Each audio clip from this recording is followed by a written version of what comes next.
नमस्कार मुलांनो, आज मी तुमच्याशी आशेविषयी बोलणार आहे. तुमच्या मनात काय येतं जेव्हा कोणी आशेविषयी बोलतं?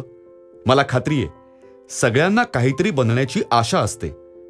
जसं की एक शिक्षक किंवा एक प्रिन्सिपल किंवा एक उद्योजक किंवा एक भारतीय प्रशासकीय अधिकारी ज्याला आपण IAS ऑफिसर म्हणतो, किंवा एक पायलट, एक वैज्ञानिक किंवा एक पोलीस अधिकारी आणि खूप काही.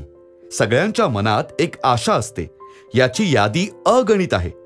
ही आशाच आहे जी व्यक्तीला त्याच्या महत्वाकांक्षेला पूर्ण करायला मेहनत करायला प्रेरित करते. ही आशाच आहे जी आपल्याला जीवनातील सर्व असफलतेपासून लढायला मदत करते. महामारी कोविड-19च्या या काळात ही आशाच आहे जी मानवाला चांगल्या भविष्यासाठी अग्रेसर करते. आशेने विनम्र, वंचित पार्श्वभूमी असलेल्या लोकांना प्रत्येक वेळी सफल नेता बनायला मदत केली. व्यक्तिशः ही आशा आहे जी सगळ्या अडचणी आणि समस्या असल्या तरी या क्षेत्रात आनंदाने काम करायला एक NGO नेत्याच्या रूपात माझं जीवन सफल बनवते. भारतीय विकास फाउंडेशन IDF मध्ये आम्ही ग्रे रेव्होल्यूशन नावाचं एक आंदोलन सुरू केलं, ज्यात वेगळ्या परियोजनांच्या माध्यमातून आशेच्या शिक्षणाने आम्ही गरजू विद्यार्थ्यांना स्वतःला शिकायला आणि नेतृत्व करायला प्रोत्साहित करतो. महान बापूजी महात्मा गांधीजी आशेचं एक खरं प्रेरणादायी उदाहरण आहे. त्यांनी आशेवरतीच भारताच्या स्वातंत्र्यासाठी इंग्रजांविरुद्ध कठोर लढा दिला. आशेच्या इतक्या साऱ्या गोष्टी ऐकून माझं मन गर्वाने फुलून गेलं. आशेविषयी बोलाल तर अगणित उदाहरणं आहेत, मी सांगू शकतो. पण दोन माणसं आहेत जी माझ्या हृदयाच्या जवळ आहेत. एक आहेत प्रसिद्ध सोनम वांगचुक. मला खात्री आहे आपण सगळ्यांनी फिल्म 3 इडियट विषयी ऐकलं असेल किंवा बघितली असेल. ही फिल्म त्यांच्यावरूनच प्रेरित आहे. सोनम वांगचुक यांचा जन्म 1966 मध्ये झाला होता, लडाखच्या लेह जिल्ह्यात. ते 9 वर्षापर्यंत कुठल्याही शाळेत नाही गेले, कारण त्यांच्या गावात कुठलीच शाळा नव्हती. त्यांच्या आईने त्यांना शिकवलं. 9 वर्षापर्यंत आपल्याच मातृभाषेत सगळ्या मूळ गोष्टी ते शिकले. नंतर त्यांना श्रीनगरच्या शाळेत दाखला मिळाला आणि तिथे ते अन्य विद्यार्थ्यांपेक्षा वेगळे दिसले. तिथे त्यांनी जी भाषा ऐकली ती त्यांना समजत नव्हती. त्यांच्या कमी उत्तर देण्यामुळे लोकांना ते मूर्ख वाटायचे. ते त्या काळाला त्यांच्या जीवनातला उदासीन काळ म्हणून आठवतात.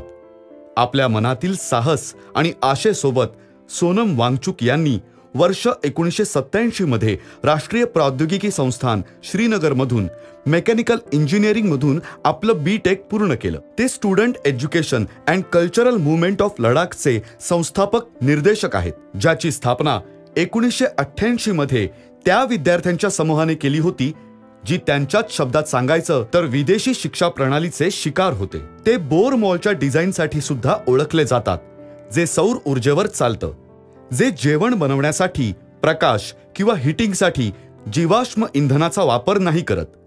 सोनम वांगचुक आपल्यापैकी खूप लोकांची एक मोठी प्रेरणा आणि आशा आहे. दुसरे व्यक्ती जे एक प्रेरणादायी म्हणून ठरले आहेत ते आहेत डॉक्टर राजेंद्र भारुड.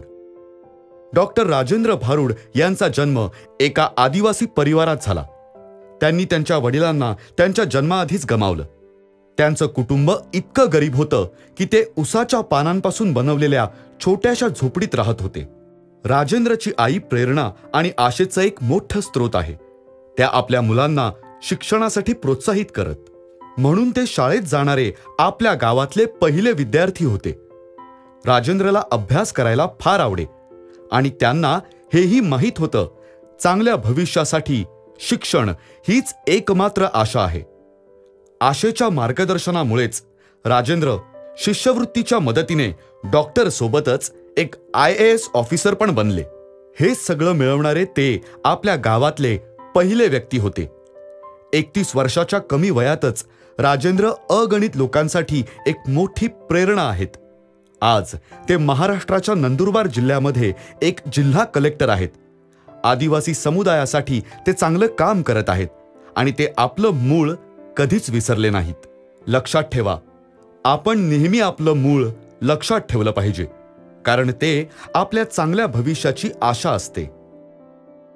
इक्बाल नावाची एक सुंदर फिल्म आहे. मला खात्री आहे की आपण सगळ्यांनी ती फिल्म पाहिली असेल. नाहीतर कृपया वेळ काढून ही अद्भुत फिल्म एकदा पहाच. यातला मुख्य नायक जो की मुका आणि बहिरा आहे आणि खूपच गरीब कुटुंबात जन्मलेला आहे, पण आपल्या मनात आशा ठेवून भारतीय क्रिकेट टीम मध्ये निवडला जातो. आणि या फिल्मचं एक प्रसिद्ध गीत आहे, कुछ पाने की हो आस आस, कुछ अरमा हो जो खास खास, आशाए आशाए. हे गाणं आणि ही फिल्म लोकांमध्ये आशा आणि प्रेरणा निर्माण करते. मुलांनो, तुमच्या मनात नेहमीच आशा असली पाहिजे. मला खात्री आहे तुम्ही तिथेच पोहोचाल जिथे तुम्हाला पोहोचायचंय. आशेच्या क्षितिजावर. जीवनात आशा खूप महत्त्वपूर्ण आहे. तुम्हाला एका शानदार काळासाठी शुभेच्छा. आशेचा काळ. देव तुमचं भलं करो. धन्यवाद.